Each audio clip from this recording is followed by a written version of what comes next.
ناظرین، آج chief justice of Pakistan قاضی فائز عیسیٰ صاحب نے زبردست قسم کے ریمارکس دیے، دبنگ قسم کے ریمارکس دیے۔ چیف جسٹس صاحب نے کہا کہ جب مارشل لا لگتے ہیں سب ہتھیار پہن لیتے ہیں، مارشل لا لگے تو حلف جو ہے وہ بلا دیا جاتا ہے، پہلے آئین پھر قانون اور پھر نظیریں آئیں گی۔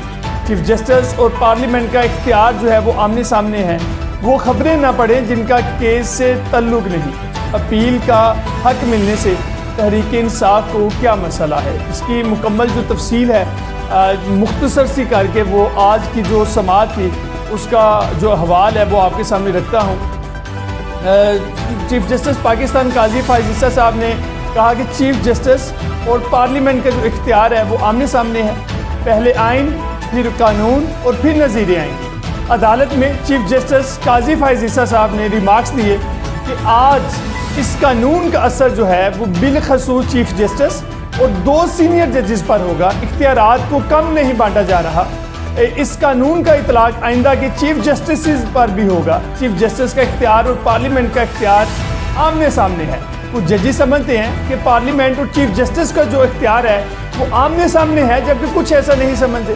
وکیل اکرم چودھری صاحب جو ہیں انہوں نے بھی آج زبردست قسم کے ریمارکس جو ہیں وہ دلائل دیے، اور جو چیف جسٹس صاحب ہیں انہوں نے چودھری اکرم صاحب کی جو ہے وہ تعریف بھی کی، اور چیف جسٹس صاحب نے کہا کہ چودھری صاحب آپ نے بہت اچھی تیاری کر کے آئے ہیں اور ہم آپ کو سننا چاہتے ہیں۔ چودھری اکرم صاحب نے اپنے جو دلائل میں کہا کہ ایکٹ سے پارلیمنٹ نے عدلیہ کی جو آزادی ہے اس کو بلڈوز کیا ہے۔ چیف جسٹس پاکستان نے سوال کیا کہ کیا آپ اپنے دلائل جو ہیں وہ اخباری خبروں کی بنیاد پر دیں گے؟ وکیل اکرم چودھری نے کہا کہ ہمارے پاس جو پارلیمنٹ کی کارروائی ہے اس کا ریکارڈ نہیں ہے۔ چیف جسٹس پاکستان نے پوچھا کہ آپ نے اسپیکر کو تحریری کارروائی کے ریکارڈ کے لیے درخواست کی؟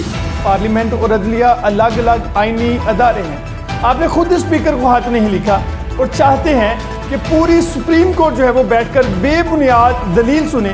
وکیل اکرم چودھری صاحب نے کہا کہ میں پوری قوم کی طرف سے بات کر رہا ہوں۔ چیف جسٹس پاکستان نے کہا کہ وہ خبریں نہ پڑھیں جن کا اس کیس سے کوئی تعلق نہیں، عدالت کو سماجی بحث کے لیے استعمال نہ کرے، میڈیا موجود ہے وہاں جا کر سیاست کرے، قانونی دلائل دیجیے۔ چیف جسٹس صاحب نے ریمارکس دیے، کہا کہ جب وکلا بات کر رہے ہوں انہیں بات مکمل کرنے دی جائے۔ Supreme court practice and procedure act اب قانون بن چکا ہے، پارلیمنٹ قانون سازی کر سکتی تھی یا نہیں اس بحث میں نہیں جانا چاہیے۔ Supreme court practice and procedure act آئین سے متصادم ہے یا نہیں یہ بتائیں۔ وکیل اکرم چودھری نے دلائل دیتے ہوئے کہا کہ سپریم کورٹ کے پاس ایکٹ کا عدم قرار دینے کا ایک مکمل اختیار ہے۔ چیف جسٹس قاضی فائز عیسیٰ صاحب نے کہا کہ اگر کل پارلیمنٹ جو ہے وہ قانون بناتی ہے کہ بیواؤں کے کیسز کو ترجیح دے، کیا اس قانون سازی سے عدلیہ کی آزادی متاثر ہوگی؟ وکیل اکرم چودھری نے کہا کہ یہ میرا کیس نہیں ہے، پوری قوم کا ہے، پوری قوم کی طرف سے بات کر رہا ہوں، عوام کی منشا آئین کی بنیاد ہے۔ چیف جسٹس پاکستان نے کہا کہ آپ اپنا کیس لڑے، آپ قوم کے نمائندے نہ بنے، نہ ہی آپ جو ہے وہ آپ بول سکتے ہیں ان کی طرف سے۔ سپریم کورٹ میں جو چیف جسٹس محمد علی مظہر صاحب ہیں انہوں نے کہا کہ جو کومنٹری آپ پڑھ رہے ہیں اس سے 1973 کے آئین کی روح سے بتائیں یہ ایک کیسے متصادم ہے، اس ملک کی اصلاح کو چھوڑ دیں، آپ نے آئین سے جو ہے وہ ثابت کر دیں گے یہ ایکٹ کسی آئین کے خلاف ہے۔ چیف جسٹس پاکستان نے ریمارکس دیے کہ آپ جتنا باریکی میں جائیں گے زیادہ وقت لگے گا، اس کیس کو آج کے بعد نہیں چلنا، جتنا وقت آپ لیں گے باقی وکلا کو کم ملے گا۔ وکیل اکرم چودھری صاحب نے کہا کہ آرٹیکل 8 کہتا ہے ایمرجنسی میں آئینی شک معطل کی جا سکتی ہے۔ اس پر جسٹس محمد علی مظہر صاحب نے کہا کہ آئینی شک کا کیا تعلق ہے جب قانون بن چکا؟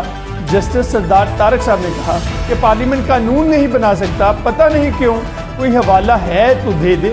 وکیل اکرم چودھری صاحب نے دلائل مکمل کرتے ہوئے کہا کہ میرے بنیادی حقوق کا جو تحفظ ہے وہ ضروری ہے، باقی دلائل جو ہے وہ تحریری طور پر جمع کروا دوں گا، کیونکہ چیف جسٹس پاکستان قاضی فائز عیسیٰ صاحب نے کہا کہ وقت کم ہے، آپ کو 45 منٹ مسلسل ہم سن رہے ہیں، اب دوسرے جو وکلا ہیں ان کو بھی موقع دیں، اگر آپ کی کوئی بات جو ہے وہ رہ گئی ہے تو وہ تحریری طور پر آپ جمع کروا دیں۔ اور اکرم چودھری صاحب نے کہا کہ باقی میں جواب جو ہے وہ تحریری طور پر جمع کرواؤں۔ اس کے بعد جو ہے وہ سماعت میں وقفہ ہوا، وقفے کے بعد جو ہے سپریم کورٹ میں پریکٹس اینڈ پروسیجر ایکٹ کے خلاف جو ہے وہ کیس کی سماعت دوبارہ شروع ہوئی۔ وہ درخواست گزار جو مدثر حسن کے وکیل ہیں حسن عرفان صاحب، انہوں نے دلائل دینے شروع کیے۔ سماعت کے دوران جسٹس عائشہ ملک نے پوچھا کہ اب آپ جو ہے وہ بتائیں کہ جو درخواست ہے وہ قابل سماعت ہونے پر دلائل دے رہے ہیں، کب تک دے رہے ہیں؟ صرف یہ بتا دیں کہ کون کون سی دفعات سے آپ متفق ہیں یا مخالف۔ عدالت میں وکیل حسن عرفان نے کہا کہ صدر، وزیر اعظم اور ججز جو ہیں آئین کا تحفظ کرنے کا حلف لیتے ہیں۔ چیف جسٹس قاضی فائز عیسیٰ نے کہا کہ ججز کا حلف جو ہے وہ پڑھ کر سنائیں۔ اس پر وکیل حسن عرفان نے ججز کا حلف جو ہے وہ پڑھ کر سنایا۔ چیف جسٹس قاضی فائز عیسیٰ نے کہا کہ جب مارشل لا لگتے ہیں سب ہتھیار پھینک دیتے ہیں۔ اس کمرے میں بہت سی تصاویر لگی ہیں جو مارشل لا آنے پر حلف بھول جاتے ہیں۔ جسٹس اطہر من اللہ نے کہا کہ پارلیمنٹ قانون سازی کی اہلیت رکھتی ہے یا نہیں۔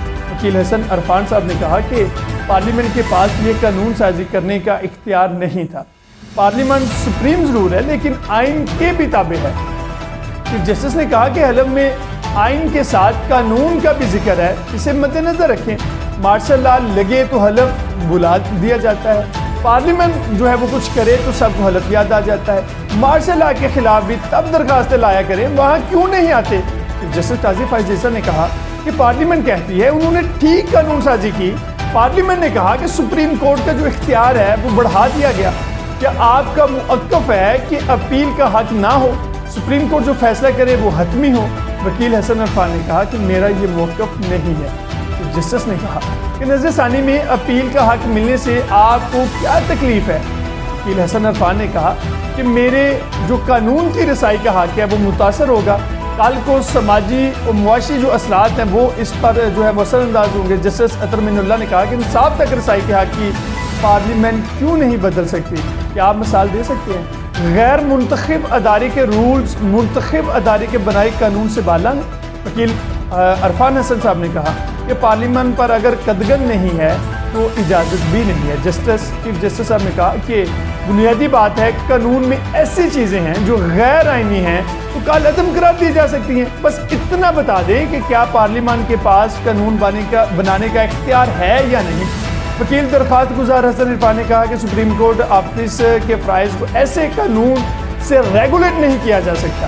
اس کے بعد پی ٹی آئی کے وکیل نے دلائل دینے شروع کی۔ سماعت کے دوران جسٹس منصور علی شاہ صاحب نے کہا کہ آپ کے دلائل مان لیں تو مسابقتی کمیشن ایکٹ میں اپیل کا حق بھی غیر آئینی ہے۔ پی ٹی آئی کے وکیل عزیز بنڈاری نے کہا کہ جو قانون عدالت میں زیر بحث نہیں اس پر رائے نہیں دوں گا۔ مسابقتی کمیشن کا کیس جو ہے وہ سپریم کورٹ میں زیر التوا ہے۔ چیف جسٹس پاکستان نے کہا کہ کیا اپیل دینا غلط ہے؟ سنگین غداری میں بھی متاثرہ فریق جو ہے وہ اپیل کریں گے۔ اگر آپ ایک سیاسی جماعت کی نمائندگی کر رہے ہیں، سیاسی جماعت جو وہ برابر میں پارلیمنٹ میں یہ خوبصورت بحث نہیں کر سکتی تھی۔ وکیل عزیز بنڈاری نے کہا کہ میں اپنی جماعت کی جو سیاسی فیصلے ہیں ان کا ذمہ دار نہیں ہوں۔ چیف جسٹس قاضی فائز عیسیٰ نے کہا کہ آپ بالکل ذمہ دار ہیں۔ آپ نے ہمارے سامنے کہا کہ اس پارٹی کا وکیل ہوں، آرٹیکل 184(3) میں اپیل کا حق ملنے سے تحریک انصاف کو کیا مسئلہ ہے؟ پی ٹی آئی نے اپنا موقف پارلیمنٹ میں کیوں نہیں اٹھایا؟ وکیل عزیز بنڈاری نے کہا کہ کسی سیاسی فیصلے کا دفاع نہیں کروں گا۔ جسٹس قاضی فائز عیسیٰ صاحب نے کہا کہ آپ سیاسی جماعت کے وکیل ہیں تو جواب بھی دینا ہوگا۔ عزیز بنڈاری نے کہا کہ تحریک انصاف کے ہر اقدام کا ذمہ دار نہیں ہے، اچھا کام بھی وہی ادارہ کر سکتے جو با اختیار ہو۔ عدالت میں جسٹس جمال مندوخیل نے کہا کہ کیا پارلیمان قانون سازی کے لیے اچھا ادارہ نہیں ہے؟ عزیز بنڈاری نے کہا کہ پارلیمان آئین کے مطابق قانون سازی کرے تو ہی ٹھیک ہوگا، اور جو آج کی سماعت ہے اس کا جو یہاں پر جو ہے وہ چیپٹر کلوز ہوا، اور اس پر جو ہے وہ کیا فیصلہ آتا ہے۔ قاضی فائز عیسیٰ صاحب نے کہا کہ آج یہ جو کیس ہے اس کو بند ہونا چاہیے، اس کو جو ہے وہ روز کی بنیاد پر نہیں سنا جائے گا۔ بہت سارے کیسز ہیں جن کو ہم نے نپٹانا ہے، یہی نہیں کہ ہم صرف اور صرف اسی جو ہے وہ ایکٹ کو لے کر بیٹھ جائیں کہ پارلیمان کو جو ہے وہ اس کا حق حاصل تھا یا نہیں تھا۔ آج جو دلائل دینے ہیں وہ سارے اپنے مکمل کریں، اگر کچھ دلائل رہ جائیں تو آپ جو ہے وہ ریٹن فارم میں جو ہے وہ جمع کروا سکتے ہیں۔ اب تک کے لیے اتنا ہی۔ اپنے میزبان ماجد چودھری کو دیجیے اجازت، ملتے ہیں اگلے ولاگ میں۔ اللہ حافظ۔